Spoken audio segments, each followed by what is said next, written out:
ba nfuna mpola abeyiya nga temuli mu mirimu gino nti oli mu ja office tuvudde lunye nga tubategeeza nti waliwo ekigendererwa ekikusike ekyokwavuwaza buli muntu yenna asangibwa mu kitundu ekya Buganda naddala ng'oli mu bitundu Ntebe Wakiso Mukono ng'ekigendererwa kino kyakubaavuwaza mube nga temulina kisobola kufuna kiguli amagala eddiba n'okuwerera abaana bammwe. Ebitongole ekya Kampala City Council n'ebitongole ebya State Council ebitwala amagombola gonna mu Kampala ne Wakiso eno message njagala egende gye muli. Mu mbeera bweti eyakafandali ng'edya ly'obukadde mwandibadde mulaba abantu ebira gye bayitamu ne mutatulugunya bantu. Wenzijidde ku mpewo kuno nfunye information endaga nti bitundu by'e Kawempe okwolekera mpaka genda Matugga n'ebitundu ebirala Kampala City Council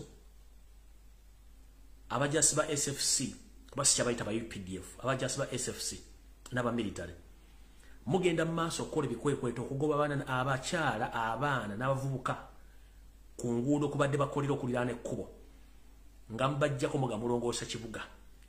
Ekikolwa ekyo kya bujozi era kya bunyoomi kya butaliimu.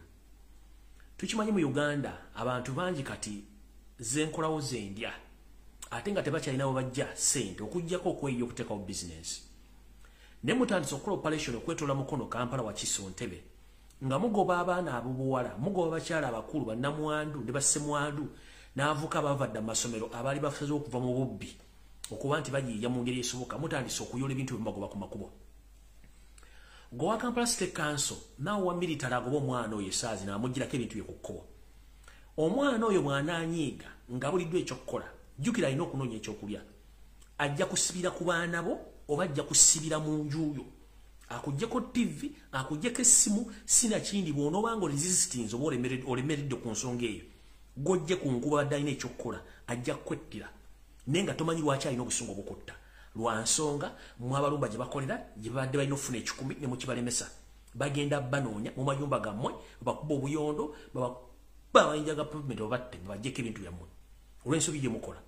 Kampala mwago wabatembeyi bonna mu Uganda abantu ne banoonya capital emitwalo 2.5 ku 10 kutandika okukola siri mutandisa obafutiza ngenda basula ekigambo kimu eno ensi gye tulimu kubukubo akowa yagivira tulimu kabuka ne engeri y'okutandika okufutizamu abantu bakola ku kkuba akawungeezi mumenye emidaala gyabwe mututte ebintu byabwe abamu basibye kyokka nga banoonya kyakulya. Kino kibagamba ekiri atabala kyekirya n'asigadde waka essaazi no muligoba abantu ku makubo Saidize Kawempe Matugga yingira wonna mutandisa obbago bamumenye ebintu byabwe naye mbabuulire ekigenda okuva mu y'ebiraka temujja kitegeera.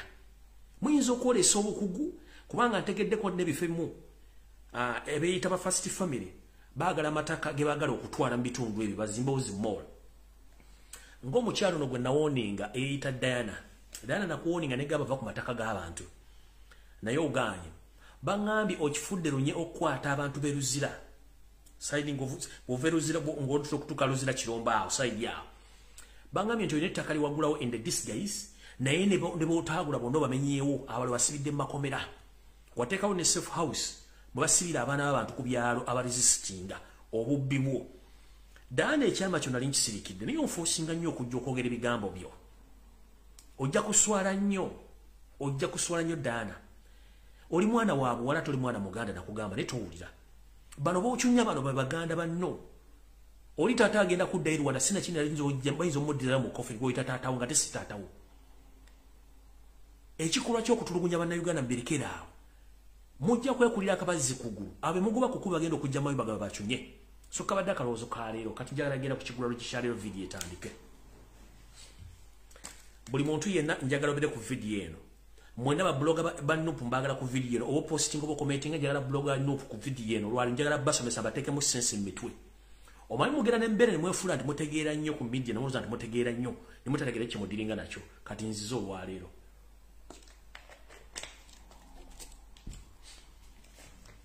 Era nga ntandise n'ekiggula lugi kyaleero mbatumiddeko mwenda baagala ekiggula lugi hansubire ti muli bulungi. Alright. Ekiggula lugi kyaleero njala kitandika bweti. Era njala bategeeza mwenda bannayuganda mu kiggula lugi kyaleero ffenna tuli bawambe. Oba owagira enkyukakyuka oba towagira nkyukakyuka ng'oli munnayuganda ffenna tuli bawambe. Enjawulo eri nti eri abayine mundu n'obuyinza nenga fina tuli bawambe kubanga gwogula sabuni ogumu ebiri nange omugula omwana wasasula kakadde kamu n'ekitundu naye bibanzi funye solo musasulirayo amafuta agalinye tugagula we nawe wamu kino kitegeeza ki ensi bagenda gitutolako nga tutunula fina tuli mu nsi yemu ate gojja kulumwa nnyo alowooza nti gosinga okutegera naye ngokutiraku kwa munguba kati ntandise bwenti mwenna bannayuganda naddala abali mu Uganda abagawumbidde nga mutemulowooza nti mutegeera mbagamba kigambo kimu fena tuli bawambe nga batuwamba basajja n'abakazi banyarwanda abajja okutwala eggwanga lyaffe mu kino tutegeeza ki tutegeeza nti bwe tutaaveeyo kwerwanako fena tujja kwevuma lumu ng'ate ensi yaffe bagitutte lwaki njogera ebigambo bino ebigambo byenjogera bisimbako nnyo essira olw'ensonga eri abantu endowooza yaabwe nga nafu nnyo mu kutegeera baliwo okutegeera ng'ekintu kigenda okutuukawo bagenda okukikwata ng'obudde bugenze ate nejjusa lwakyakoze eki lwaki kituuseewo nga saakitegedde tugamba nti olunattawamba olusooka muziba nnyindo olugero luno lutegeeza ki nti embwa kyekisolo ekisinga okuwunyiriza kiyinza n'okuwunyiriza mu kilomita emu kiki ekiri mu kilomita emu n'emanya kiki ekiriyo ewunyiriza buli lusu n'eyawula naye embwa bw'eneeba eneefa ng'olumbe lugendo gitta esooka kuzibikira nnyindo zino neba nga tekyasobola kuwulira ekivundulwa nti olunattawamba olusooka muzibikira nnyindo naffe tutyo abantu abali mu sitwaga basinga obungi olumbe lunaatera obbatta naye ng'ekibassa butawulira nakuwulira nti mwe musinga okutegeera naye ng'ate okutegeerawo kamwe kwa munguba eno message njagala egende mwenna abeefula ba blogger aba nope naye ng'ate indirect multiple ba nope kubanga ekintu mwakitonda dda abasinga obungi we know this National Lopers Movement ekibiina ekifugidde bannayuganda emyaka 37 era ekyabba akalulu ke twawangula ekisazeewo okugula buli kintu ekisoboka bakugule gwoye bongo bakugule naye nga kye bakuguze tekyenkana na nsi yo mutandise okwekuba ggoolo mwe kennyini era simanyi lwaki ebintu bino byagenda okutukontosa kumanya abantu betulinga nabo kitandika kitya Yoseri tibahabulwa okuva mu nsiko mu 18 ekintu kyasinga okulaba kiyita blackmail propaganda divide and rule ekyakisasula ne sente yateekawo ne TV n'abana propagandist abatambula ku TV nga boogera ebigambo ebyo nejjera kubuuza ebbanga lye bavumidde National Unity Platform ebbanga lye bavumidde Kyagulanyi Center n'ebbanga lye bavumbidde abantu baffe n'okubawaayiriza gwe agamba nti nze kamwa koogera nkola propaganda ng'oli wa Nuupu bwe mba soogedde ku linnya lyo nga nkola counter-attack ku Museveni ne famire ye n'ebikola biri mu Uganda gwe atali mukozi wa Museveni kikulumirako luddawa ogandi Lumbuye kola propaganda naye ng'ogamba nti oli wa Nuupu ojja n'okola presentation no posting olga nikola propaganda kikulumirako luddawa ben nkubuuza gwe Museveni asasula taamala emirundi asasula lw'omushana asasula NBS BBS NTV bannamawulire bonna ne ba bloggers ne balubalwa Kyagulanyi Center ne bakuba family ne bakuba buli kimu n'ekino bagalo kizamu ne tujja ne tuzimbira tuzaawo bwenzija ne kola counter attack ku bikola bya Museveni golonga nti nkola propaganda nga soogedde ku gwo omuntu particularly ng'ate gwoga nti owagira nkyuka kyuka okolera that's the question kitegeeza nti mwe mwajja mu Nuupu nga mulowooza mumusinga okutegeera naye ng'ate mulina gwe mukolera indirectly ebintu bye twogera wano Museveni abisasulira ssente empya n'enkadde kitegeeza abatukolera mukyali bangi bwe mba nga nsobola okujja n'enkola information gwe nga togitegeera oli wa Nuupu giveeko as long as tusogedde ku Nuupu sogedde ku gwe nga nze nkola counter attack against the lies and the killings of Museveni gwe nogeraga ndikola propaganda kiba kitegeeza gwe okolera Museveni gwe sogeddeeko ekitakwata ku Kyagulanyi nga tendifeedinga nga Kyagulanyi ogamba otya mukola propaganda kitegeeza mwe kennyini mwe abakolera Museveni in the disguise bwe mba mpostinze ekintu nkipostinga on behalf of the struggle kirabe ekito botoyagala commenting leave it there kireke kibeere waawo Museveni asasula propaganda okulumba Robert Kyagulanyi Center mu in and out teri mutemuvayo kwogera musirika so when we counter attack the propaganda oba we use the same tactics against Museveni mwabayita aba Nuupu nemufene mugamba ate nkusoma tukola propaganda sima honest kukoleka nkubuulye there are billions and billions of money Museveni is no spending or dividing and ruling no kululinga bana Uganda ngakosa propaganda and blackmail kati gwe ani boyina agenda okukolera ekintu ekyo era gwe basi kwogeddeko kiba kikulumirawo kitegeeza mmwe mulina ekigendero kyammwe that's why ne struggle yavunama oba yazingama kubanga temukozesa bwongo mulina osooka okukozesa olwongo musooke manyi ekintu omuntu kyakola ekintu kyakola bato kitegeera kiveeko kubanga okutegera kuba kwa muntu so si mugejjo si buli omuntu agera ategera kyenjogera buli omuntu ategera yanjawulo ne batuba tuli mu kirasi tuzo tulaba abantu 10 naye nga bategedde omusomesa kyategeeza babadde nga 27 ekinana tebategedde bajja tegera after nga babanyonyodde kati gobanga information ejempa togitegera please relax tuza akatuliro ko tuze entwingiriyo wansi relax tojja kitegera kyenkola kubanga era fena tutegera bwe lumu mutegere nti omusajja kutulingayo muyaye bwe tuba tulwana street fighting temba muri ifiri temba mwani street fighting kyensanga kyekuba nchiddamu mu street fighting kyensanga kyekuba oba kuye mutayimbwa oba kuye musekuzo oba kuye ngumi oba kujja muri soko tuta street fighting ebyo mfuzi Museveni byazanya si jango politics temutegeera kati mutuleka famanyi jango politics n'emizanyo gitugizanye gwatagitegeza tuze entwingiriyo wansi nabagamba diplomacy mu Uganda takola mwabali mu diplomacy nga muloza mugenda funa obuyinza nga muri mu diplomacy nga ate mu counter attacking information yetuwafu aba struggle mujja kusulawo gwe muzanyisa temumanya ajja kubalya omukwomo okitegera ajja balya omukwomo mulyoke mutegeere nti ensi terikonyinyo so no bagambye nti mugenderere nyebiga bimwogera kubanga kyotasobola kukola kirekera omuntu akitekola ki akitegeera so nawo no wenvudde ne bagamba nti tuba twagala enkyukakyuka buli mwakola ogugwe era ajja gutuusa bulungi olw'ensonga nti ensimbi ze basasula ku media okwonoona Kyagulanyi n'okwonda struggle nyingi nnyo recently njabbo ekyokulabirako Gashumba yavaawo n'avuma Kyagulanyi okumala omwezi mulamba nakati akyamuvuma teri account attacking okujjako feke nnyini nze kennyini kamwakwogera n'abantu abala basobola ntokola ekintu ekyo kanjala bagamba nti obanga owaga nti wagira nkyukakyuka please information munankyukakyuka muno gyawadde gireke etambule gwe togyogerako kubanga gwe togyogedde era nga togisobola kyotasobola kirekera omuntu akikole okitegedde kirekera omuntu akikole bakola diversion after diversion naye nga tewali muntu yenna asobola kuba nti akola ebintu ebyo nga siwa NRM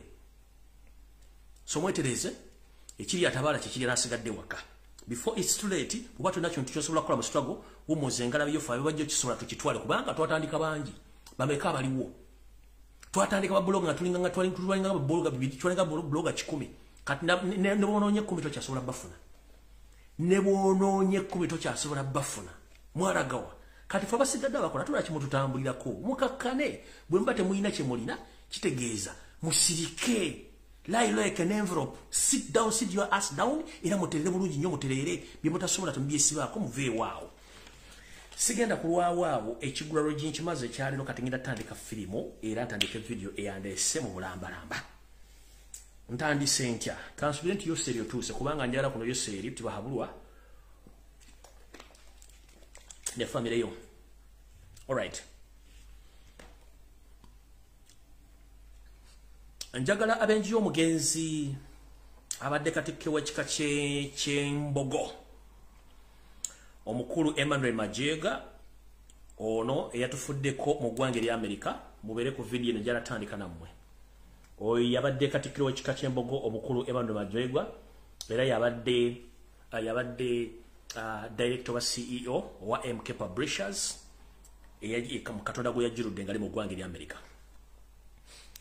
nga bwenziza mbagamba nti Museveni akozesa tactics nyingi nnyo okujjawo abasajja abaganda balina essente ne mutakitegeera omanyize byembyogera n'embirekawo nagamba buli musajja muganda yenna ng'olina omukazi owokubiri sooka onoonyereze kule profile okunoonyereza omukyalo oyo ava luddawa information gyenfunye omwami ono yaweereddwa butwa before ab'eŋŋanda z'omugenzi mukulu Emmanuel Majega nga temunnazza mu kimwami ono musooke mugole mukole thorough postmortem mufune postmortem eri independent to find out whether omwami ono yaweereddwa butwa oba kubanga information gyenina nze kulwange ŋŋanze endaga nti omukulu Emmanuel Majega yaweereddwa butwa era ng'omukyala yabadde involved mu kino ye mukyala we owokubiri gwe bayita Halima Mudondo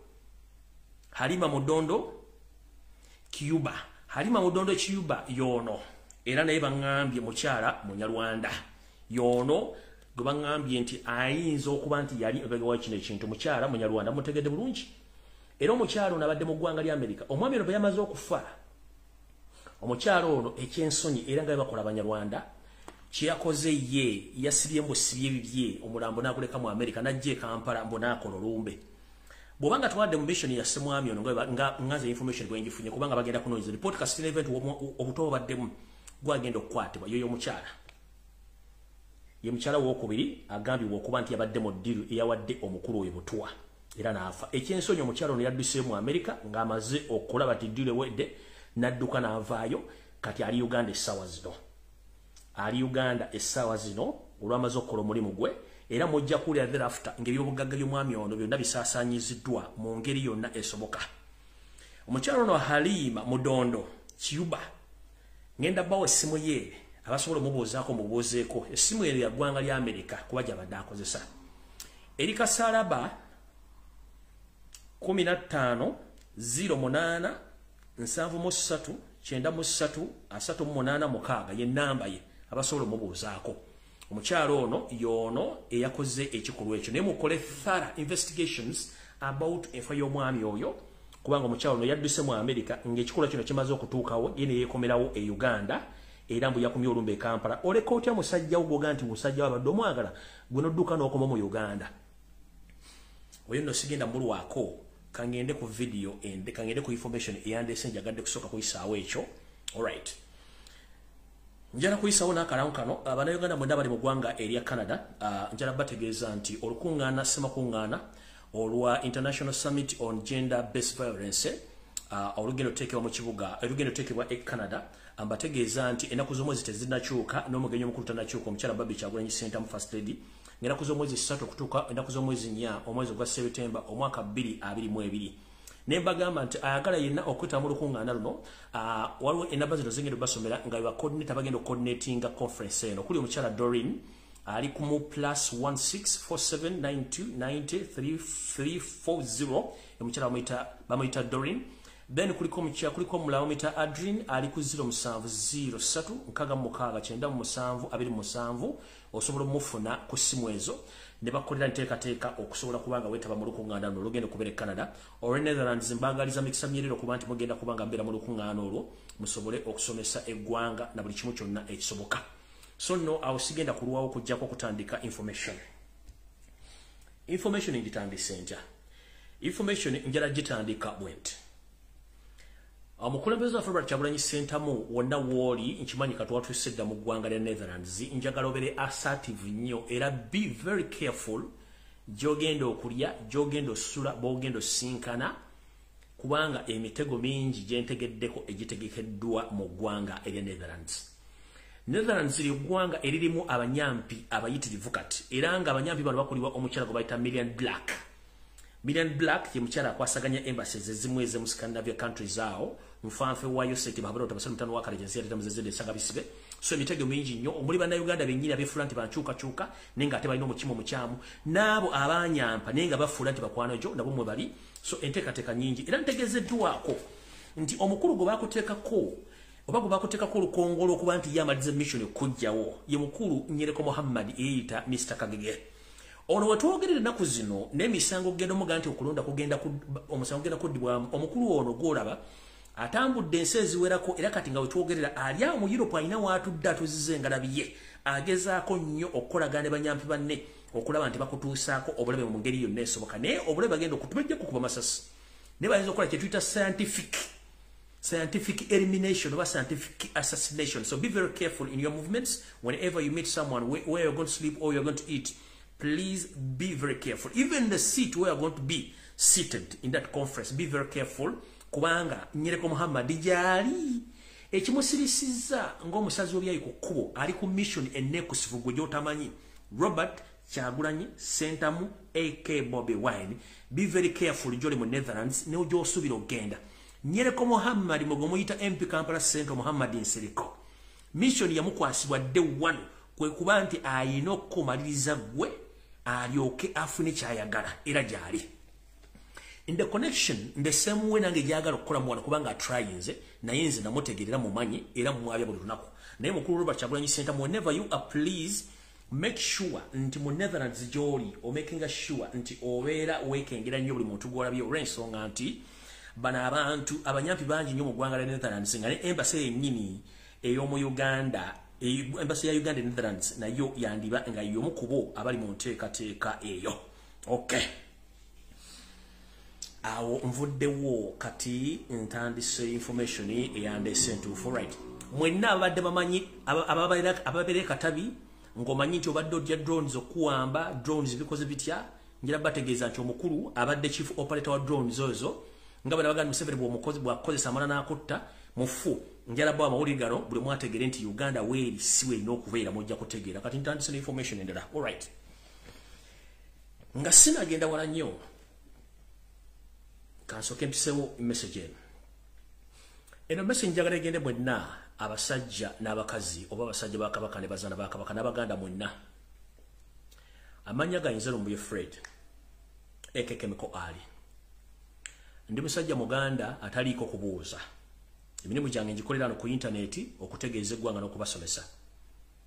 Essaawa zino gwe mulaba nyinza okubanza omu ku bantu abasula ku butebuuke oba ku bunkenke naye kisi kyakitya okujja kubategeeza information. Bwe navuddeyo ne nteekayo ebifaananyi ku social media platforms zange zonna, omumpembe wasanya kalo kyala Peter Mayiga alizinga ka video ng'agezaako okujjawo kye nataddewo. Naye nga betugamba nti wandikola ekintu okulubya omuntu n'owozeka ng'oyambe muyambe ekkiriza, wasanya weekubye eggoolo kubanze bulijjo kino ojja weekuba eggoolo. Ngenda bazzaayo katono nnyo kuba information erina nnyingi. Nzize mbagamba ebigambo bingi nnyo biringa obugulu bw'eggongolo abantu gamugalira obwekiki naye nze nabagamba ebyandyogera n'embiteekaano.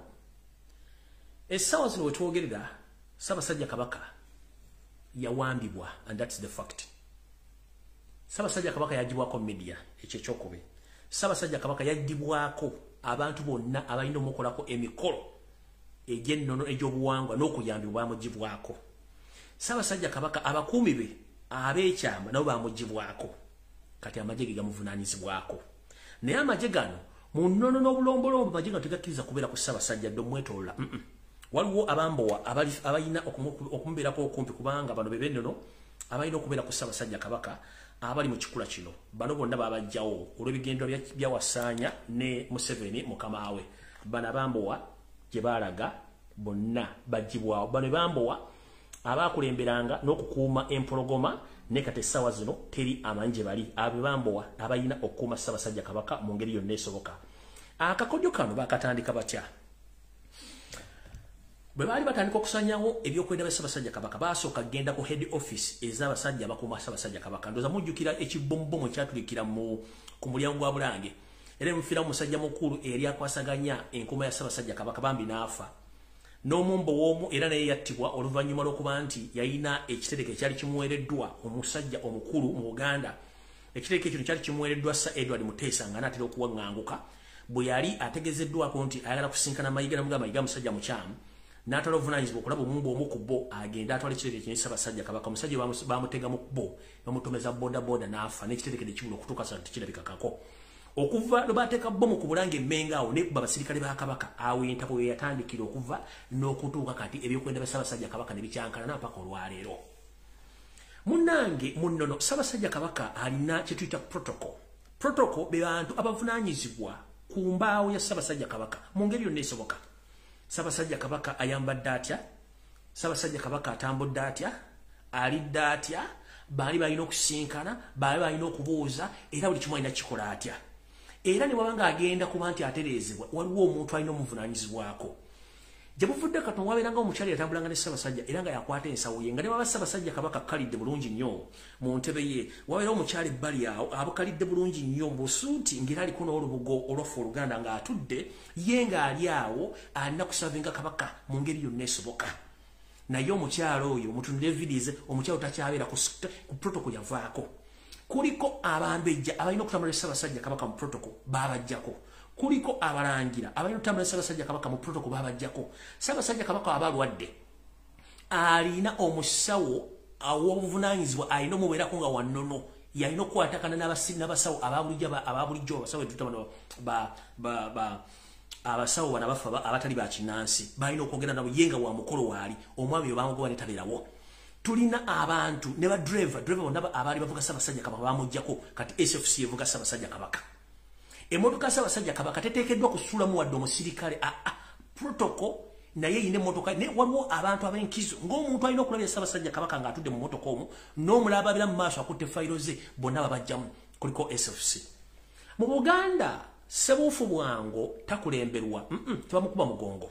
Ne bwe tuba tugenza okulamusa ku Ssaabasajja Kabaka nga bakuyise bakusomye wali oyina okugenda okwebaza oba okubuuza ku mutanda era okulembeza bwenyi bomala okumubuuzaako bulungi nnyo era noddira obwenyi buno obusitula nodda kyennyumanyuma mpola sebuufu bwangu takubibwa mabega munnanga ate sebuufu bwangu era takulemberwa naye munnanga olw'okuba nti abasajja bali emmengo bonna banyampi era abasajja banya tebamanyi bulombolombo ekisookera ddala mu Buganda omungu ayina okukumba Ssaabasajja Kabaka kubanga kya buwangwa kya nnono era mu nsonga eno takulemberwa musirikale era talirwana musirikale ekyambalo ky'abayambadde kitegeeza musaayi Kabaka talirana bantu baliwa musaayi era takulemberwa era mubeera mabbali eno luli abambu oba akulemberanga ne baggula ekkubo abantu ba Kabaka bamwoleko obuwanga kubanga alina kubanga alengera mu maaso gy'alaga naye go batayizanga enkoko egenda okumamira ekyo kikyamu nakyo tikikola makulu ekirala Yoseri tibahabula tabasala mutano wakale nsire temzezede nsanga bisibe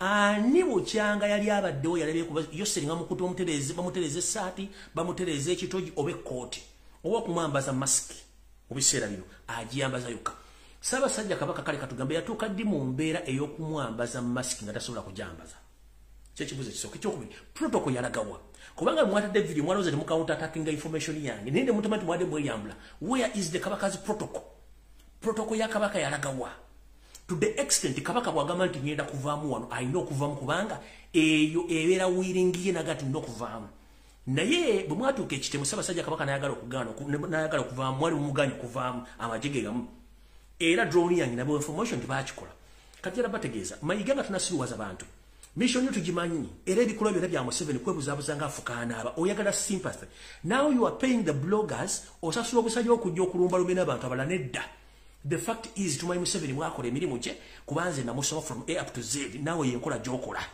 ogeza nnyo okwefuula nti oli mulungi nnyo mu public ninga obutemu kwotudde ogeza nnyo okwefuula nti oli mulungi mu public ninga obutemu kwotudde ekituufu kiri nti Ssaabasajja Kabaka yawambibwa era ali matigga wano bamuggyako media 2 n'amasimu g'olumutagalina 3 baagala affe kimugonyo nga teri ategedde ekyo tetugenda kikola ayagala okumanya information entuufu nti bano abanyolo bajja kusaanya wa Kabaka essaawa zino Kabaka w'Abanyolo Kabaka w'Abanyolo Omukama yasiimuuka obutwe bwamuyiwa Windows tasobola kwetegereza muntu wadde okumuddamu mbuuze buli wakubuuza ne muddamu ne mwetula mu musanga ddamu n'akubuuza nga omuntu bwe yakasanga the same way omutanda gy'ayolekedde tugenze ku Kabaka w'Abakonjo baakuba olubiri luna ne balusaanyaawo ne bamukwata ne jeeke Kabaka w'abantu omukwata odda jeeke kyekibuzo kiriwo kati ekyokubiri nze sigenda kaana mayiga nabayaayo bali mmengo time egenda kujja naye nakugamba ageza kakutande Ssaabasajja Kabaka afe nakumulisa ettaala kubanga ekuliko sigenda kulwana naawe n'okitegedde bulungi nnyo ensi emanyi nnyo byonna byemutegeka okukola tumanyi bulungi nnyo Ssaabasajja Kabaka muwambe 1 protocol ey'abasajja n'abakazi abalina osisinkana Kabaka ne meetings abalina omusinkana zonna zaasazibwamu abataka tebakyasobola kulaba Kabaka mayiga njagala otubulye bukyanga Ssaabasajja Kabaka alwala omuwa obutwa bataka kibi yali asinkanye ne mutuwa meeting ali awa live nabo mu public tekiriwo abalangira n'abambejja tekiriwo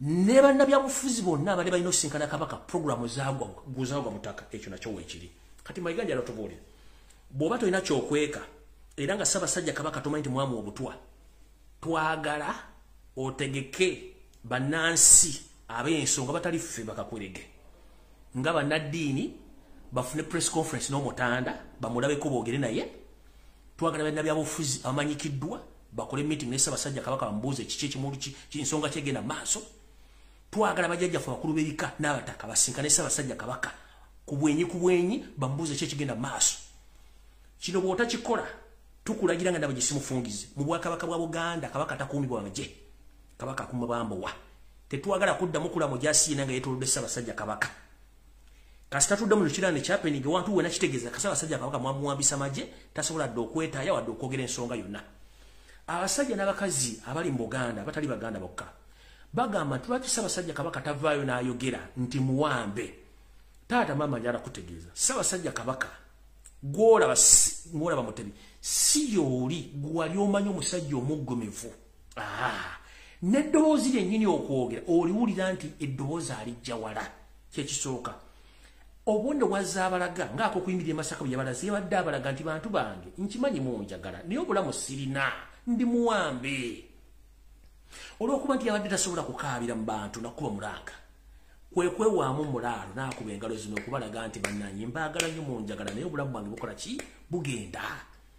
Ye sayini gye yabalaze omusajja muwambe. Naye olw'okuba nti abantu abasinga obungi mu Uganda endowooza yaffe enfunda nnyo. Oli najja ku social media naga nti Ssaabasajja mwagala ni amukuuma kubanga toli Muganda tomanyi nnono amanye tasobola kubuuza lwaki amagye gakuuma kabaka lwaki kabaka muwambe kuba tokimanyi ekyo. Kati bulijjo tukimanyi bulungi nnyo nti omutanda bwe bagenda okusoma embalirira ya Buganda omutanda yabeerawo nga nannyini mbalirira embalirira yasomeddwa yabaddewo lwaki tomulese mu mbalirira kubanga mu mbalirira Ssaabasajja Kabaka alina okuba nga alaba abantu be nga ajjako akakookolo kuba tebaagala ajjeko kakookolo ekyo nakyo kikimanyi mu mbalirira tiyabaddemu. Omukulu yazze n'akinda mbuka n'asoma embalirira n'agenda n'atambula n'agenda atandise ku invitinga abantu kujja kugula bijoozi kubanga ye bizinensi ye. Mukulu tukulaba naye nze nkugamba ekigambo kimu nze wano wendi sigenda kuvaawo nkuuma Ssaabasajja Kabaka nga nkozesa bigambo olunaku enkuyegero zinaasituka nga zirina okukunoonya mayiga ojja kufunika ate ojja kitegeera. Mwenna aboogera ebigambo ku nsonga z'Obwakabaka ne ku Kabaka ng'omuntu ng'abuzaabuza muweebwa ensimbi ensi balaba ekyo sigenda kirwako njagadde kiyitako kitono nnyo sikirina mbuzi bwakyo. Alright, kangende ku information endala. Alright, njala tegeeza bannayuganda mwenna abali mu Uganda waliwo ekintu ekigenda otuuka mu Uganda naye ndowooza kankibategeeze ng'obudde bukyali we nayagadde Museveni abeere kuno era kansooka nkimugabi mu Luzungu ndyoke ntegeeze ensi yonna. I would like to inform the international community and all Ugandans at large that the so-called Yoweri Museveni is planning within this week to hold a meeting with the man or with the head of Boko Haram group, a terrorist group which operates in Nigeria this week. Museveni is planning to meet this gentleman in the State House in Entebbe with the mission of terrorizing Ugandans in a different way. Because Museveni had been operating with so many terrorist organizations, so now Museveni had ordered to meet this Boko Haram head officer or head CEO to meet him in State House in Entebbe so that he can use some of his tactics to terrorize Ugandans. So Ugandans, wherever you are, when you start witnessing unbelievable terrorist attacks across Uganda, but mainly in Uganda, don't be surprised who is behind those terrorist attacks, because Museveni is going to host the Boko Haram CEO in Uganda so that they can talk about those terror attacks in Kampala, Mukono, Wakiso, and other areas of Uganda, so that he can be helped by international community to give him money to counterattack the terrorist acts in Uganda. But I hope this week or next week, the Boko Haram CEO is going to be a visitor to Museveni in the State House in Entebbe.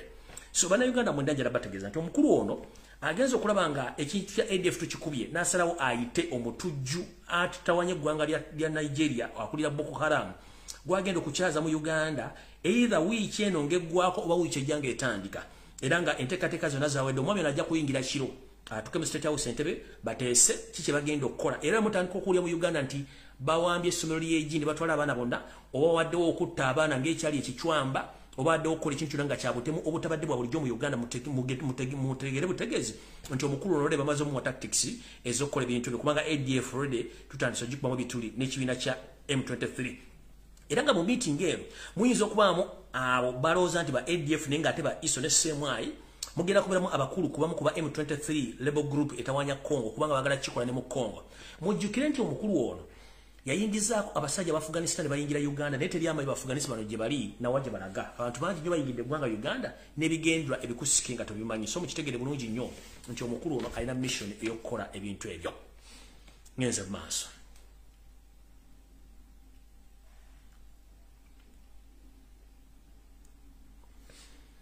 All right.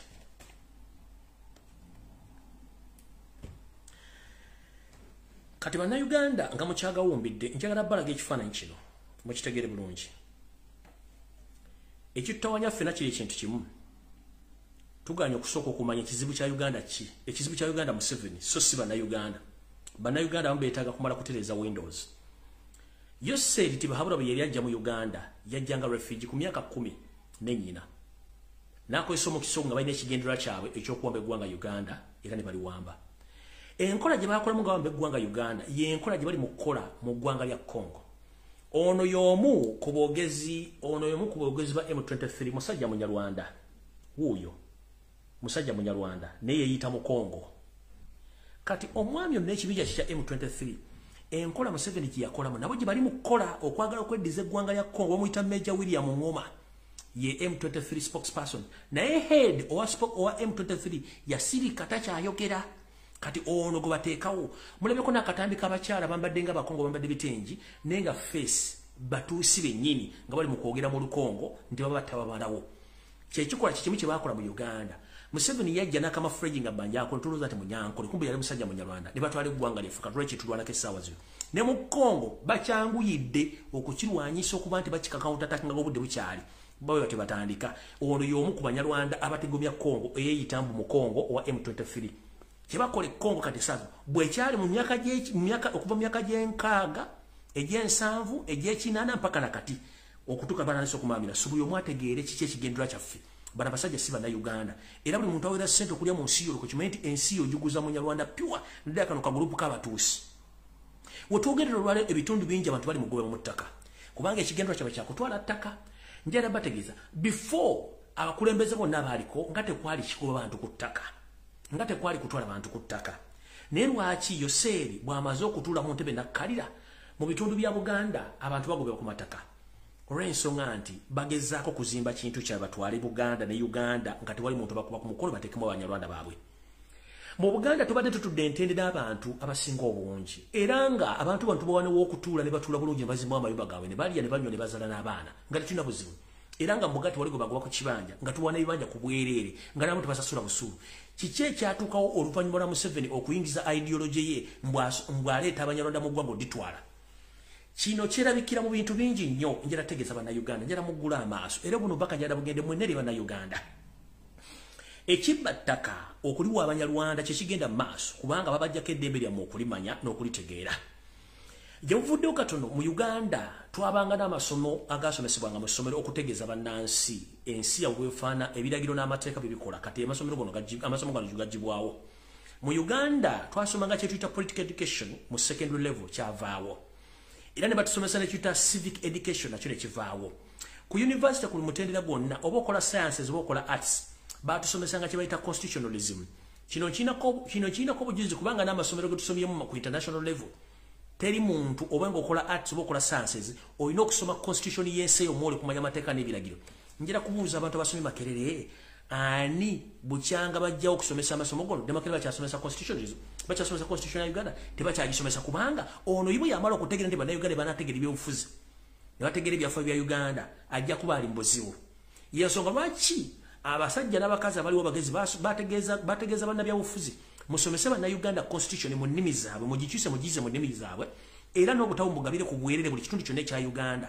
Museveni yagaana okikola kyeyakola nga ye azannya omuzannyo gwe nga muyonjo nnyo nga temugutegedde kwe kuteekawo kyankwanzi gyatwala embuzi zinnakabege ezabitanga zonna n'azitwala n'ateekayo institution eyiyo gy'abatwala mbu abasomesa patriotism kubanga yamala okujja political education ne civic education ne constitution studies ku university level kati ye n'ateekawo amateeka agage ng'akutwala ekyankwanzi okubrainwashinga ng'akuteekamu ideology eyiye ku bubwe supporting n'okulwanira ebikolwa bye ng'oli ekyankwanzi era buli mbuzi yali agenze ekyankwanzi tesobola kusigala ng'etegeera Uganda kiki ekyo nkisibako ssente.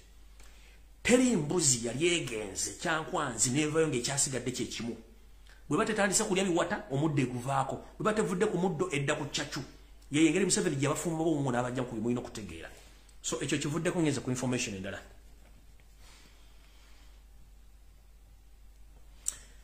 Endobesu njagala egende mwenna abasawo abaganda betuyita ba traditional doctors ng'okyali ku mulamwa olina empewoozo oligino era nga towagira nkyukakyuka buno bakabwo ku Monday akawungezi mu State House Entebbe Yoseri yayita Mama Fina oba mu Silvia Mukandoni Entebbe namuwa ensimbi ez'okutandika okukola emirimu gy'okuprofilinga oba okuwandiika ebikwata ku basawo bonna Abaganda abakyalina empewo origino naye nga tebakolagana Yoseri oba tebakolagana Mama Fina. Kino Silvia Mukandoni agenda okikola ensonga nti ensimbi yazifunye mwagenda otandika okunoofeffetta n'okuddamu okunoonya abasawo Abaganda. Era mujja kyetegereza nnyo nti bagenda kuddamu okutandika okuwenja abasawo Abaganda okutandika okumenya amasabo gaabwe abamu basibwe simanyi abamu battibwe kubanga akimanyi bulungi nnyo nti ebintu tebigenda bulungi nnyo eriyo abasawo abatakkiriziganya na nkola ya Museveni ng'ate Baganda abatandise okuba nti bakola emikolo egikyankalanya amalogo n'okugasumula gonna ge yakola. Kino kikyamuyisizza agende mu State House Entebbe era ensimbi yavudde nayo ku Monday atandika okukola omulimu gw'okuprofilinga abasawo abayikinnansi abali ku Harare ba Kwabigino batandika bajjawo Ssekinnoomu ye ono asigaze bafeeke be badiringa nabo okuba nti bagenda kubanga bakola emikolo egy'okukyankalanya n'okuwunza Bannayuganda. Y'ensonga lwaki munnange nze sikyabanenya Bannayuganda musajja yatuwunika naye nze sirimbe baawunika so ekyo mukitegedde nyenze mu maaso.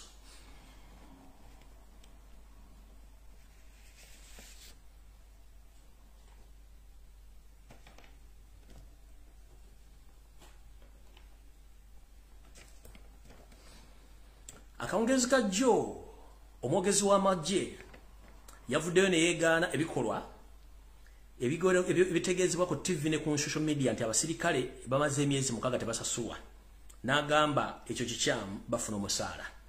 Naye njala bategeeza Yoseri olunaku lwe yagenda ewaabwe ku butaka okuddayo okulaba bateekawo gye tuyita code 1 ku security alert. Ekyateesawo code 1 ekyo waliwo omu ku banene mu magye eyali agenda okwefulira mukama we Yoseri. Era code 1 eno bwe bagiteekawo yali esoma bweti muwulize bulungi nnyongera gibavuunulira tugende mu maaso mulyoke mutegeere nti bano abasajja balalu. Code 1 esoma bweti mu nteekateeka dda mutayiika ku mawulire amatuufu agaafulumizibwa oba kansoka ngisome mu Luzungu. However, another rebel source says that some UPDF general sent a message alerting all heads of department and units commanders to get ready for abrupt operation within the starting soon.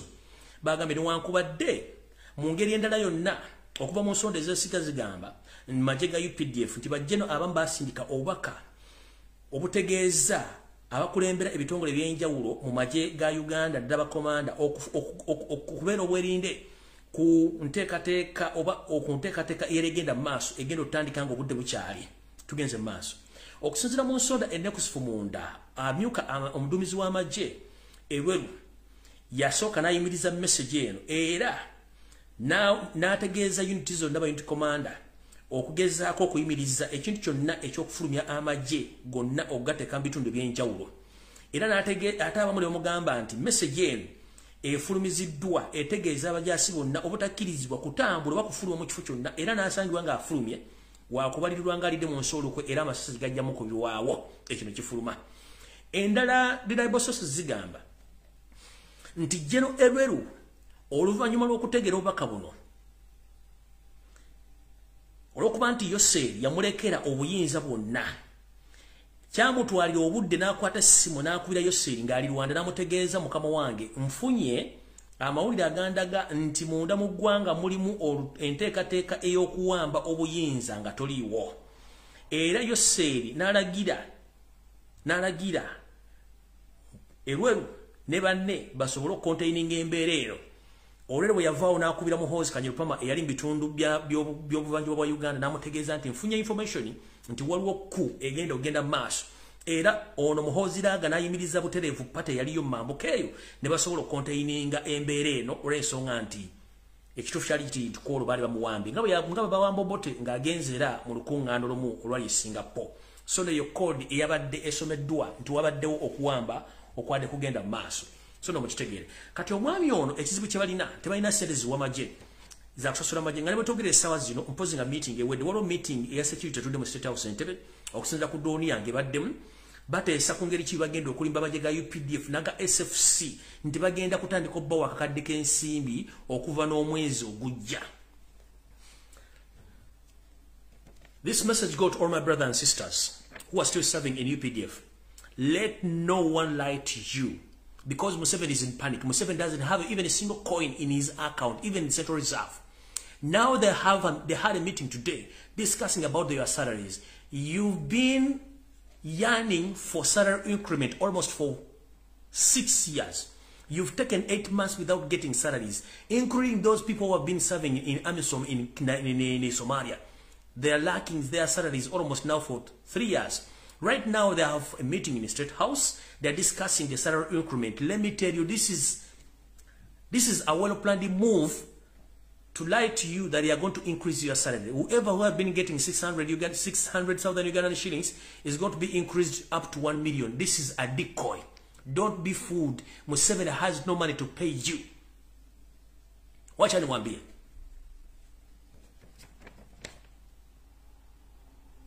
Wafanyakazi wote wa serikali wa UPDF, wacha niwaambie. Sawa hii Museveni na waizi wake wako kwa meeting kwa State House Entebbe. Sasa wamesema wanataka kuwapatia pesa zenyu, lakini hawana pesa. Wamesema kila mtu amekuwa anapata kama 600,000 Ugandan shillings. Atapata milioni 1 ya Uganda, lakini wanawadanganya. Museveni na government yake hawana pesa. Pia na Bank of Uganda hawana pesa. Na banka zingine hazina pesa. Muulize wananchi watawaambia. Kwa hizi commercial banks zote simai sijui Sentinel sijui nani Standard Chartered hawana pesa. Sasa watakwenda kuwadanganya nti wanakwenda kuwapatia pesa zenye hawana pesa. Hii ni decoy. Musidanganye. Munajua mzee mzuri kunawaambia kipindi cha lala salama na hizo ni vipindi ni mbaya sana. Wanawadanganya. Museveni ana pesa. Mkuu waangalifu, mwambie mara moja, mweke bunduki kwa mgongo, mkuje tufanye kazi na wananchi. Kwa sababu mwendanganywa kwa muko na family. Hamuna pesa, hamuna kitu chote. Lakini wewe mjamaa iko na pesa mingi, wako na mayumba, wako na mjini. Lakini kupatia pesa zenyu ni problem. Lakini wanawafanyisha kazi kuua watu na kuiba gold kutoka Kongo. Lakini wacha nikuulize, hizo zote pesa zinaenda wapi? Muko kwa barracks mnalala njaa. Hamuna chakula, hamuna maji. Lakini mnalala tu. Museveni na waizi wake wasiwadanganye. Mufanye kazi na wananchi. Hii nchi yetu. Wote au ni Wanyarwanda, wanawadanganya tu. Walitoka Rwanda kuja Uganda kupeleka nchi yetu. Kila kitu kinauzwa. Sasa ni sawa ya kufanya kazi na wananchi. Hamdanganye. Mujaulize mwenyewe kwa nini tuko na UPDF, tuko na SFC, tuko na CMY, tuko na SFC. Kwa constitution ya Uganda tunajua vizuri tuko na jeshi moja inaitwa UPDF, lakini hamna bunduki. Wacha ni waulize. Jeshi gani inaenda kwa wananchi inafanya operations za kuiba watu? Jeshi gani? Hizo ni SFC kwa sababu wako na bunduki. Wasiwadanganye. Huyo mjamaa ana pesa. So, my brothers and sisters, those who are still serving in UPDF, let nobody lie to you that Museveni has money to pay you. No, they don't have money. Right now, they are in the meeting discussing how they are going to lie to you, that they're going to increase your salary from 600 Ugandan shillings to 1 million. No, they don't have money. They have stored each and everything in Bank of Uganda. The Central Reserve is empty, including the commercial banks. They have no money. Right now, they have sent you to Congo to fight because they want to occupy Congo, but they are getting called from Congo and they say that's good. You are in the barracks right now, sleeping. You haven't yet ate. You have kids. You have wives. You have each and everything to feel free, but you lack money. Others, you spend like 3 years without getting salary.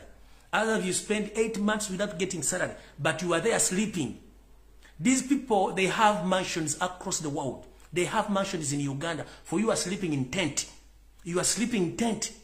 You have just one pair of uniform, one pair of shoe. How are you going to manage life? We are in economic crisis right now. The kilo of posho is at 4,500. How are you going to manage your family? You've been serving in UPDF almost for 15 years. You don't even have a 2 single-room house in Uganda. These people, they came to destroy our country. But you are there in barracks seated. Right now, there are ongoing robberies across Mukono, Kampala. Do you know those people are stealing from Ugandans? Those are the serving SFC because there's some group of SFC who are not well off because they are not paid. So now they are getting their guns from the barracks. They go and steal from Ugandans.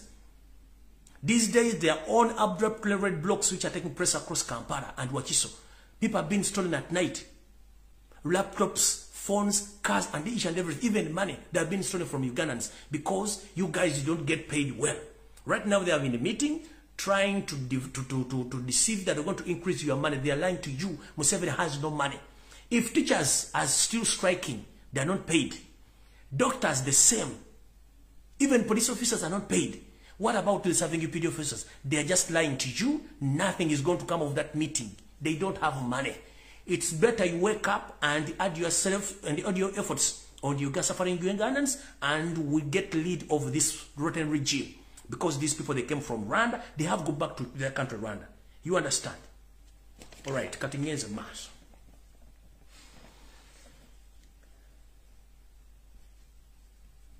All right, kati mwenna abadde bawangalira Mukono, Kampala, Wakiso nga mumanyi drone eziwamba abantu. Headquarters za drone zino zibera Katabi mu kitundu ky'Entebbe wali headquarters za drone zino.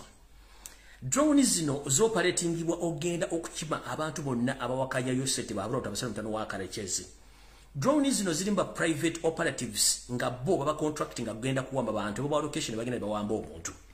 Wotogere sawa zino waliwo omukulu omu abadde nga head of all drone operator nga chief kidnapper omwami ono amanyage bamuyita Medi.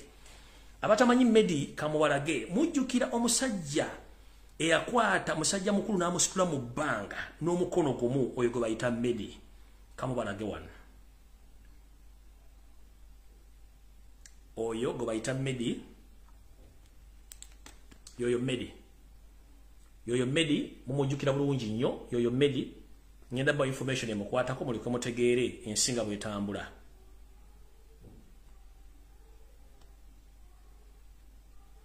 Yoyo Medi bwate bwafaanana.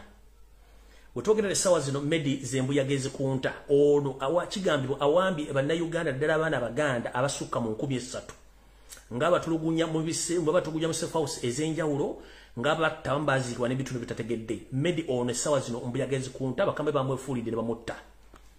Kambalage ekifaananyi yakwatira omusajja omukulu n'amuteeka mu bbanga nga talina gwe yeebuuzizaako. Yakwata Musiraamu n'amukwata jjeke n'omukono gumu n'amuteeka mu bakati oyo yamusitula gwe bayita Medi zembuyagezi kunta olwaleero. Mumula bulungi nnyo muzuuminge. Kanzuminge Musiraamu ono ng'amukutte jjeke ali mu bbanga. Eyamukwata ye Medi oyo kanyama gwe mulaba bwe mbalaze wali. Medi zembuyaga ezikunta essaawa zino olw'okujembera ebiragiro bye bakama be bengenda okubategeeza essaawa zino. Ndoza mutegedde bulungi nnyo. Mujjukira bulungi omwami oyo yono Medi. Mula bulungi nnyo. Ono yabadde chief operator wa drone zonna mu Kampala, Entebbe, Wakiso, Mukono. Yoyo chief kidnapper abadde akolera SFC ne CMY okuwamba abantu zembuyaga ezikunta. Kiki ekyamusizza ani yawadde order? Ono yabadde mukama we eyatoye. Ono yabadde mukama we. Lindako. Wait a minute.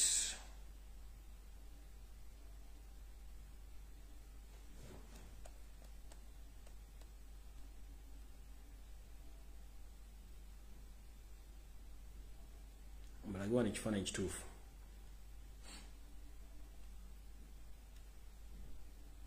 Oyo yabadde mukama we era yabadde mu mission yamugyewo.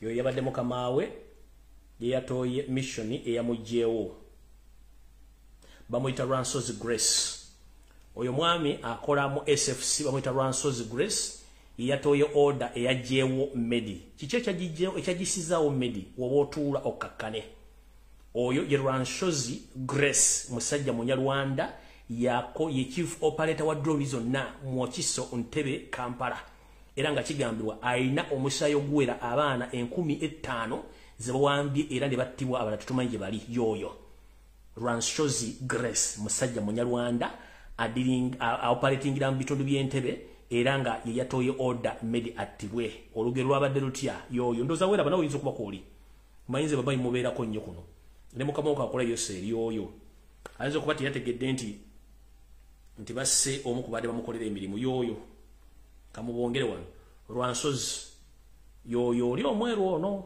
oyo ali mu jacket ali mu check ya sort of cream yoyo yawadde order batte omwami oli obayita Medi kamubadde no batamutegedde Medi yono yasitula musira mu bbanga ng'alinga asitula akachi ng'alinga asitula akantu akataliimu yoyo musajja Medi yabadde chief kidnapper mu drone zonna ezisangibwa mu Kampala wa Kiso Mukono yoyo naye nga kati zembu yagezi kunta yoyo Medi kambadde mu nga sinabwa information esemba emukwatako ngende maaso yoyo Medi kati zembu yagezi kunta kiche kya Medi yafudde atya wetulaga alright tugenze maaso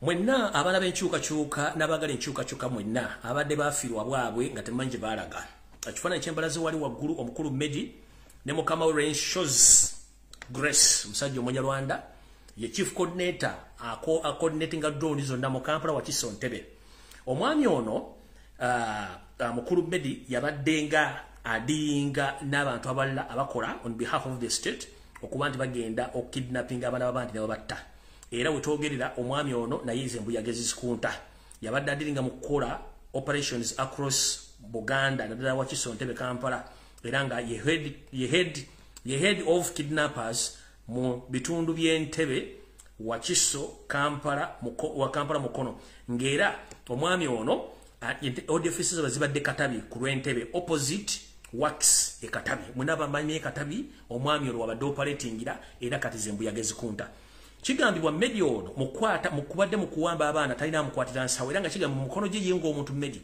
aina mbana Uganda abawera 13,000 ba kidnappings across Buganda era basinga obungi bafu abala bali mu safe houses bali mukuttibwa esawa zino omwami ono wetwogerera mufu kiki ekyamusizza nsonga ki omwami ono bw'abadde akola emirimu gino abadde tamanyi nti obudde bunaatuuka ne bamwefuulira mukama we Ranso's Grace omukozi wa SFC era nga ye operatingira mu bitundu eby'Entebe wa Kiso Kampala omwami ono yabadde amuwa emirimu era nga ye okuba essimu kubira muhozo mutegeeza nti operations ziwedde abadde talina mukwatira nsawo wiiki eno yennyini gye tukuba mapega omukulu ono bamukubira essimu ne bamugamba jangu Medi bamugamba tulina operation gye twagala okuwa ogenda ogikole mission ki yamuweebwa Robert Kyagulanyi Ssentamu ne mukyala Bobi Itungo njala mbere ku video eno oba mukasale mukamuweereze omugenzi Mando Zebula yali aweereddwa mission ey'okujja Robert Kyagulanyi Ssentamu mu budde Mando n'agamba no I can't do that big mistake okujja omuganda wange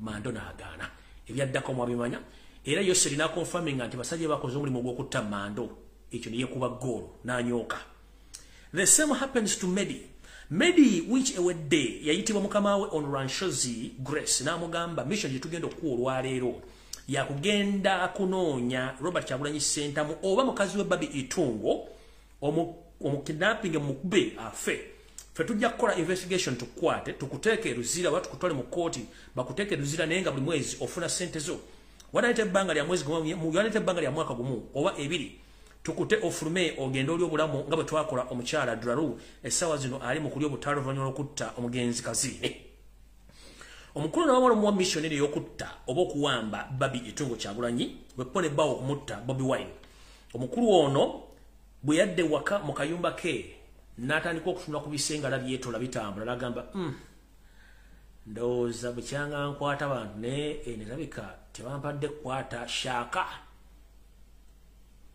kyava afuluma mu nju n'agenda n'ategeezaako bamu ku mikwano gye tebannabimayita nfunye ekizibu ebintu tubali tugikola naye kati waliwo ekizibu mukulu Grace Ranshozi ampadde omulimu gw'okugenda either kidnapping Kyagulanyi mutta oba okukwata Babi Itungo mu kidnapping mutte then ABCD nga bajonyedde kigenda genda maaso nena abaganangako mukologana nti kino sijja kisobolera kinnemya omukulu onadda makage n'atuula badda makage n'atuula nga butuufu kyabadde akolya mutakimanyi nti gwe bw'ofuuka mbega waliwo ate mbega gwe bakuteekako bw'ofuuka mbega waliwo mbega gwe bakuteekako n'embega abeera n'embega mukulu Medite yategeera nti gwe yanyumizaako mukama we ate yasituka n'agenda n'ategeeza mukulu Grace Ranshozi nti Medi operation tagenda gikola era gitutegeezezaako ne wayita ennaku ntonotono mukulu ono Ranshozi Grace n'akubira mukulu Medi essimu n'amugamba jangu ku office tukwetaaga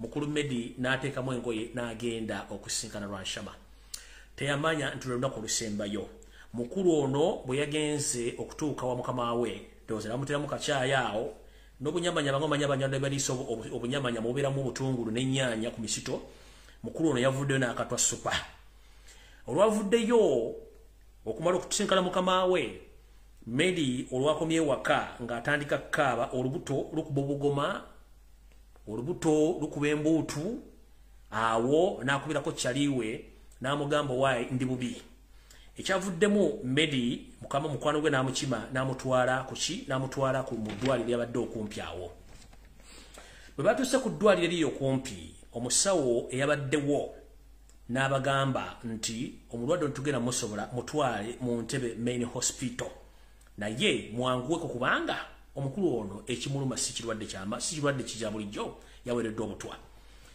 kinajjukira nti Medi ono abadde alina jiimu esituza abantu obuzito n'okubakozesa omubiri era nga amanyikiddwa nnyo mu bitundu by'Entebbe naye ng'omulimu gw'okuwamba abantu abasinga muzibwadde temukitegeera nti yawamba abantu era nga ye chief operator abadde alina jiimu era ng'atendeka body builders mu bitundu by'Entebbe era ng'omulimu guno akoledde ebbanga ddene nnyo omukulu ono bwe yamaze okuteekebwa ku booda mukwano gwe n'amukima amutwala bamutuusiza mu ddwaliro omusawo n'abagamba nti obulwadde obuli mu omwami osijja busobola mutwale mu Ntebe main hospital era olwatuse mu Ntebe main hospital omwami ono teyabandayo bbanga ttono nnyo ebibye ne bavuunika era bwe twogerera mu nnaku 3 emabega Medi ono yaziikiddwa n'afa era omulimu gwe nga bwe ndabaga nti ekiri atabala kikire n'asigadde waka era Medi naye tugamba nti wa inna lillahi wajiwuna naye ogenzo sangayo abo kubobbo abambe watwala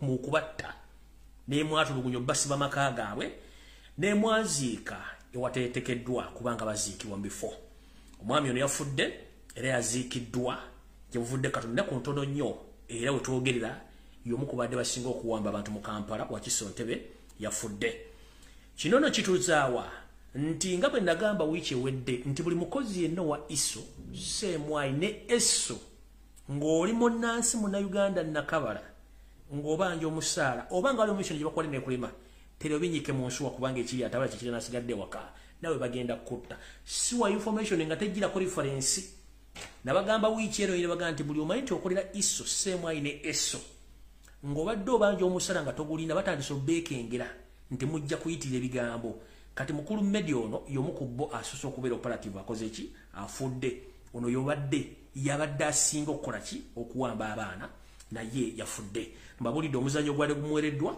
okukola ki okuba nti akola kati omukulu ono Ranshozi kanziremu mbalage wano era buli muntu yenna asobola omulaba gy'obumulabyo tegeeza nti omusajja wa SFC abali mu kusportinga abaana babandi abagenda okuttibwa mutegere bulungi nnyo yoyo njala abantu mbategere bulungi nnyo yoyo aliko alo ono atera nnyo okutambula emmotoka za gavumenti olumu avuga ne pikipiki era atera nnyo okwetoola mu bitundu by'Entebbe Katabi Nsamizi Mukono Kampala Wakiso ng'ali mu kusportinga n'okufuna amawulire n'abo balina okuba nti bakwatibwa ne batwalibwa okutulugunyizibwa kino takola nti akikola naku lwa government no basportinga n'abantu abalina obusente nabo bakidnapping ne batwala okubatta okuba nti bakola omulimu guno omusajja munyarwanda bamuyita Rwanshozi Grace yoyo akola ki akola ebintu ebyo so no mwebere bagendereza nnyo mu nsonga zino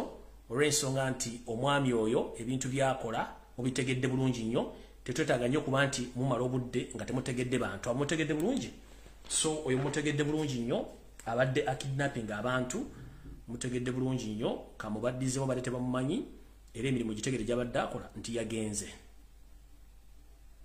yoyo yasitula muzeeyi n'amuteeka mu bbanga yoyo naye eyiye bavuunise oluvannyuma lw'okuba nti yaganye okukola mission ey'okugyawo oba ey'okukwata Bobi n'okumutulugunya yoyo mukulu era naye ye bagivuunise kyenvudde mbaga nti buli akolera Museveni kimanye nti essaawa etuuka n'akuvaamu ye kennyini n'akwettira olw'ebikolobero so mukitegedde bulungi yoyo nno wano waggulu kubakanya bakabadde akayina naye nga simu temulwadde yoyo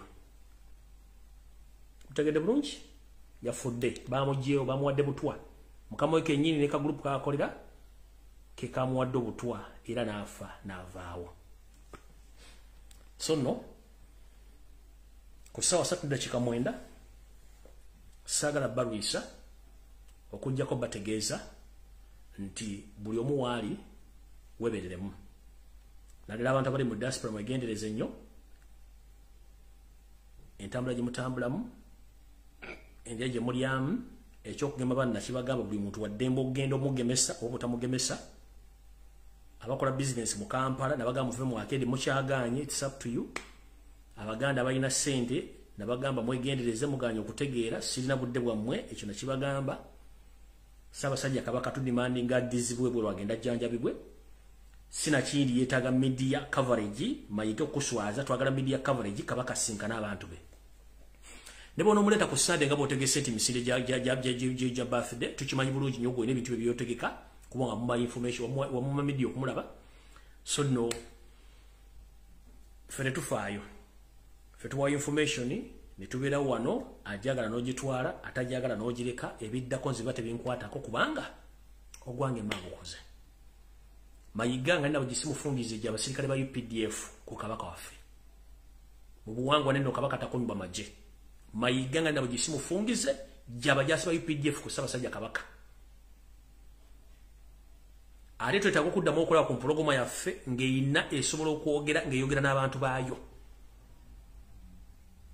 akamanyiiro akasumagize yeyalira Ssaabasajja Kabaka takwatibwako era tasembererwa okujjako nga yasiimye Ssaabasajja Kabaka tasembererwa takwatibwako mu kopi yenna oli alina kigiravuzi oba kyekirimu n'obutwa nga bamusiize busiizi butwa kyetwagala okumanya akamanyiiro nga kasusse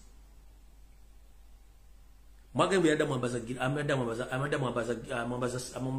masiki Mukama Museveni wala mwambaza masiki mumutereze kote era namukwata namusiga namukwata ku nkono omukopi akwata ku Kabaka omukopi akwata kyekyo atuka ku protocol ya Kabaka kale nganda bujisimu tetukyalina kudda mukula UPDF ku Ssaabasajja Kabaka era wono ogiremezaawo tutegera mission etufu eriwo mwagala kutta Ssaabasajja Kabaka mu nkukutu nga temwagala baganda bategeere mayigane bono social media ebikola by'abantu abakulu tuyinza obikola emisana mu kisenge nga teri amanyi naye emisana bivaayo omukyala zati ne zijja omukyala ng'ali lubuto mayiga tukulinze ne bwenebuzabuza nga afukaana aba nkugambye embeera eri ku Ssaabasajja Kabaka ensi egirabe ekutege ne bw'onoosasula ssente mu media werungiye results tujja zitegeera ng'abakulu babeera mu bisenge nga bali mukwano gwe bulungi nnyo n'ekivaamu lwe lubuto waliwo activity yagenda maaso zezo results tukulinze fe wetuwona ne bw'onoosasula media ekuwaane ekole counter attack ng'okola omala biseera twetaaga mpologoma ngezze okujjanjabwa amagye ga UPDF tetugagala ku Kabaka twagala abambo abantu bakomewo nga nenda tetukyayagala kuddamu kula musirikale yenna ngali ku Ssaabasajja Kabaka tetukyayagala twagala bano betwagala tetukyayagala mujasi yenna kubanga mu buwango mujasi Kabaka tasemberera mujasi ayiwa omusaayi ate kabaka takulemberwa.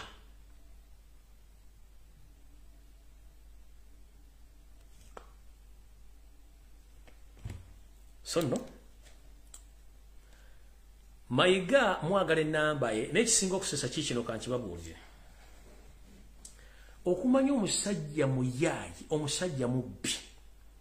Bwe twatandika okugaba ennamba z'abaminisita n'ez'abakola mu State House, Mayiga essimu ze zonna ezimanyiddwa yaziggyako. Muli yose ne munzijukiza. Yaggyako essimu ze zonna ezimanyikiddwa n'addamu n'afuna essimu endala. Essimu ezimanyikiddwa tezimanyi n'essimu kati zaaliko teri agimanyi. Okuggyako abalina essimu ze, kuliko abalina essimu ze be bantu baafiira nabo Mengo. Ate naye kati bw'amala omukubira essimu nga bibiwedde ng'essimu agiggyako. Essimu ze zonna yaziggyako ezimanyiddwa n'afuna essimu zitamanyikiddwa. Yenna ayagala Mayiga n'omuwa information. Okuba ku ssimu eya reception wali ku office ye n'oleka programu deira n'addamu nti akkiriza okusinkana oba nedda n'essimu ezimanyikiddwa gwoba ozinazo nazo omanyi ng'olira oyo oba olira omukwano gwa Mayiga ddamu okuba ku ssimu ze zimanyiddwa bona ozifuna. Kaziggyako zonna. Yensonga lwaki kava ne kagamba mbu mwe lwaki musindikira baminisita message lwaki muwabira baminisita kubanga yakitegere kiddako mujjukira message eyo gyasindika. Mbolokuba mumanye essimu z'abaminisita bange simene mbasindikira message mumubawaabira yamanya ekyali kiddako ndoza mukitegedde bulungi.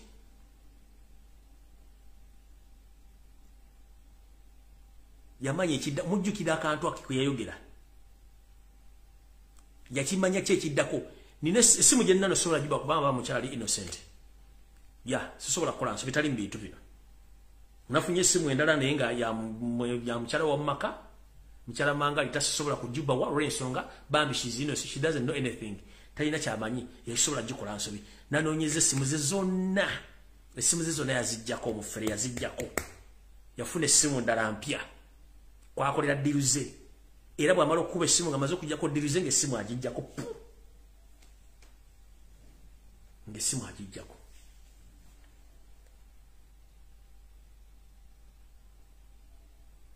Gwalira ng'omanyi nti essimu zo zimanyi zituwe. Nze zonna ze babadde bagenda okuba zonna ze yaziggyako zonna. Gye bampadde ngeri perfect nabaga sigenda giba okuba ya mukyalo tata kyamanyi bambi. Njagala tubeere berufu nnyo omukyalo waka mukyala manga tana kyamanyi. Tumujje mu business zino bambi. Era sobola boa ssimu eyo. Mukyala omulembere bakola emirimu gye. Kisobola kikola. Ekisobola kikola kubanga omukyala ebintu bino tabiriimu. Ono yakola ebintu bino. Njala tukwatagana omusajja tukolako effujjo so omukyala tabiriimu. So ena basigenda gibawa naye ezimanyiddwa zonna yaziggyako zonna. Essimu zaalina kateri azimanyi batono nnyo abazirina. Era wakumitinga muntu agamba wali section n'amuwa ennamba y'omuntu n'amukubira n'amusinkana. So singa erimbu akuba amasimu no yagajja kuba yamanya. Sisobola bwa ya mukyale bambi ekyo no. Wadde sitya ate wadde sitya n'ekisijja kikola. Mukyala kamuwa ekitiibwa kuba ebintu tabiriimu.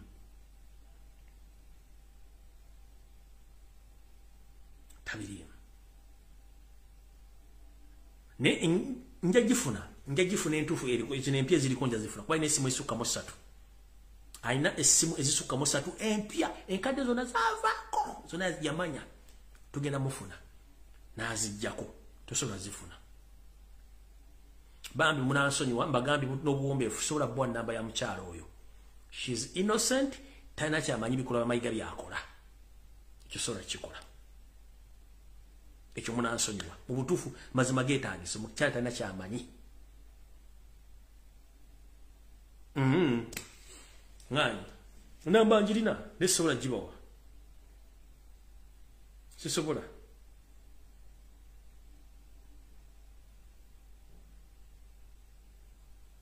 Mwagala tegera nti njira mu mizoga nti ono yeemulisa simu njirina wano. Kanji balage bulazi wano gye bamuliseeko nga teri open musooka mutegere nti namba njirina. Mulimu gwe mwatuma yiyo. Kanji balage wano. Yiyo mugiraba. Eriko linnya kyeyo. Njirina nisobola gibawa. Sisobola. She's innocent. She knows nothing.